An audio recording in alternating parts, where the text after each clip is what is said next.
I think that this election was the funeral for the Republican Party as we know it. The Republican Party, as we have known it, is dead.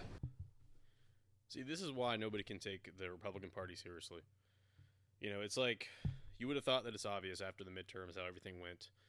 The lack of the red wave, the complete failure on the part of Republicans. You would have thought we would have had a change of pace, a change of leadership, right?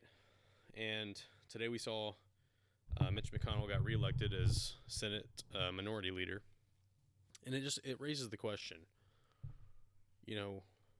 What is the real purpose of Republicans? What is their goal? Because to say that the midterms were an abject failure would be an understatement. Okay, it was one of the most underwhelming performances in the history of politics. Josh Hawley today saw he said that it was the death of the Republican Party. I think that this election was the funeral for the Republican Party as we know it. The Republican Party, as we have known it, is dead.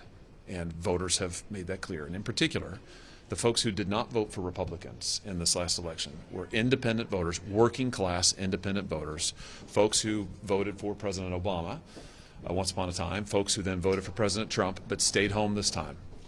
We are not a majority party unless we can appeal to those voters. When language like that is used, it's kind of like typically I would say it's hyperbolic. It's kind of unnecessary. It's a little bit exaggeratory, but in this case, I have to say,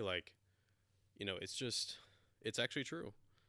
This really could be the death of the Republican Party because it is completely failing its voters. And when Mitch McConnell decides to not invest money in Blake Masters in Arizona in an absolutely neck and neck race, when he decides to put money in, what was it, Alaska? Dude put like some ridiculous amount of money in Alaska of some race that really didn't even matter, just to fight off some sort of Republican primary race. It was ridiculous. I mean, this is the type of stuff that, when you see him do this, when you see the Republicans do this, they vote, I think, 37-12 to keep Mitch McConnell. It's their own fault. It's their own fault. It's nobody else's fault but theirs. And this is the issue. How do we transition as Americans? How do we convert our system to be more welcoming to other opinions? Because this two-party system, how it's set up, the Democrats have their stuff in line. They stay, in order with as far as like party line and all that. They're on message with independent voters. They're on message with Gen Z. They're everything like that. Republicans are failing. The leadership is failing. They're divided now. You have, kind of like the MAGA people with Trump, and then you have like the establishment Republicans. They want DeSantis. We're seeing some fracturing. And the question is, how do we the people speak up and make a difference here? Because, if you're a Republican out there, I'm sure you're feeling pretty frustrated about this. There was a giant movement to root McConnell out of here and get him out of here. So I don't know. Sitting here watching this, it's irritating for me.